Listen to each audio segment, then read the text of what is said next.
네, 앞서 리포트에서 보신 것처럼 여전히 풀어야 할 과제가 많은데요. 취재 기자와 조금 더 자세히 짚어보겠습니다. 네, 유철미 기자. 언제부턴가 전국 지자체마다 이 케이블카를 황금알을 낳는 거위처럼 생각을 하고 설치를 추진하는 사례가 많은데요. 우선 전국 상황부터 살펴볼까요? 네, 말씀하신 것처럼 전국 지자체가 케이블카 설치에 아주 경쟁적으로 나서고 있는데요. 한국교통안전공단에 따르면 지난해 말 기준 전국에 설치된 관광용 케이블카는 모두 41곳에 달합니다. 지역별로 살펴보면 강원과 경남, 경북이 각각 6개로 가장 많았고 전북의 경우 현재 내장산과 대둔산에 관광 케이블카가 설치돼 운영 중입니다. 여기에 현재 새로 케이블카를 설치하겠다고 나선 곳만 전국적으로 10여 곳에 달하는 것으로 알려졌습니다. 네, 우후죽순 생겨난다는 이야기는 경쟁력이 떨어질 수 있다는 걸 알면서도 또 그만한 이유가 있기 때문이라는 해석도 가능할 것 같습니다. 예, 그렇습니다. 결국 많은 관광객을 유치해서 얻는 파급 효과를 기대하는 건데요. 전주시도 같은 맥락에서 케이블카 사업을 추진하게 된 겁니다. 아시는 것처럼 전주시는 한 해 1,000만 명이 넘는 관광객이 찾고 있습니다. 전주시 인구가 65만 명인 것을 감안하면 전체 인구의 18배가 넘는 숫자인데요. 다만 이 관광 수요 대부분이 전주 한옥마을에 집중되는 현상을 겪고 있습니다. 특히 많은 관광객이 잠깐 전주 한옥마을에 들렀다가 전남 여수나 순천으로 가 숙박하는 경우가 많은데요. 케이블카는 이런 배경 속에서 관광객의 체류 시간을 늘려야 한다는 전주시의 고민에서 나온 대안인 셈입니다. 네.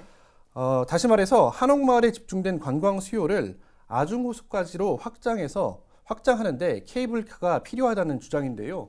우범기 전주시장과 전주시 담당 공무원의 이야기를 차례로 들어보시죠.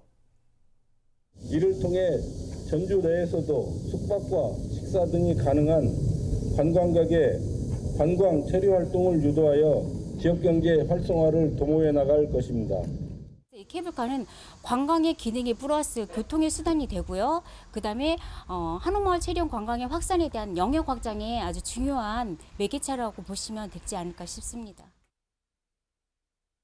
네, 전주시가 케이블카를 설치하려는 이유는 충분히 알겠습니다. 그럼에도 우려와 과제가 존재할 텐데요. 그 부분부터 짚어보죠. 케이블카는 필연적으로 이 환경 훼손의 문제를 안고 있죠. 예, 그렇습니다. 화면을 보시면 쉽게 이해할 수 있는데요. 보시는 것처럼 한옥마을과 아중호수 사이에는 바로 기린봉이 자리 잡고 있습니다. 이 기린봉을 가로질러 케이블카가 설치되는 건데요. 케이블카 기둥과 정류장, 또 기타 시설이 설치되면 산림이 훼손될 수밖에 없습니다. 관련해서 전국환경운동연합의 이정현 공동대표를 만나 어떤 우려가 있는지 들어봤습니다.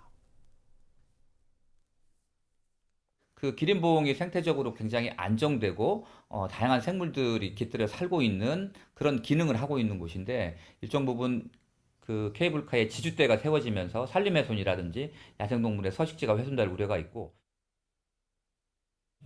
전주시가 후백제 왕도복원 사업을 역점 사업으로 추진을 하고 있습니다. 그러니까 뭐 왕의 궁원이라든지 후백제 왕도 복원이라든지 이런 사업들을 추진하고 있는데 케이블카가 지나가는 곳이 예를 들면 동고산성이라든지 후백제의 산성이라든지 후백제의 그 도성이 있었던 곳으로 추정되는 곳들을 지날 수밖에 없습니다. 그리고 치명자 성지라든지 인근의 사찰이라든지 이런 많은 문화시설들이 있거든요. 이런 문화재 보호구역을 비껴가야 되는 문제들이 있는데 역사문화 관광도시 한옥마을의 정체성과 부합하지 않고 환경 생태계를 훼손한 위험이 있고요. 그다음에 후백제 왕도복원이라든지 이런 산성문화재를 훼손할 수 있는 우려가 크기 때문에 이런 부분들이 좀 종합적으로 고려돼야 된다고 보고요. 그러한 측면을 놓고 봤을 때 케이블카를 통한 관광객 분산보다는 다른 교통수단을 대체하고 이동이 편리할 수 있도록 관광객들의 이동을 지원할 수 있는 시스템 구축이 그 다른 곳과 한옥마을을 연계하는 연계관광 효과를 높이는 데 더 기여할 수 있을 거라고 생각을 합니다. 네, 이에 대해 전주시는 어떤 입장인 건가요? 네, 이에 대해 전주시는 최대한 지형과 경관 또 생태적 특성을 고려해서 절개지 발생을 최소화하는 방식으로 공사를 진행할 계획이라고 밝혔습니다. 네, 이 밖에도 다른 과제는 없을까요? 예, 만약 앞서 소개한 문제들이 해소되고 우선 협상 대상자가 선정된다면 그 다음부터는 전주시의 협상력이 중요합니다. 전주시는 재정 부담 등의 이유로 사업비 전액을 민간이 투자하는 방식을 선택했는데요.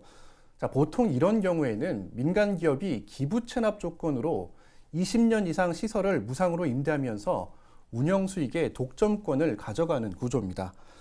자, 이때 영업이익의 일부를 공익 기부하도록 의무화하고 또 사업 철수 시 시설물에 대한 철거에 대한 책임도 민간이 지도록 하는 내용들이 협약에 포함되어야 합니다. 자, 일례로 부산 송도 해상 케이블카의 경우에 지자체가 허술한 협약을 맺었다가 결국 민간에게 특혜를 줬다는 비판으로까지 번진 사례도 있습니다. 네, 여기까지 듣겠습니다. 유철미 기자 수고하셨습니다.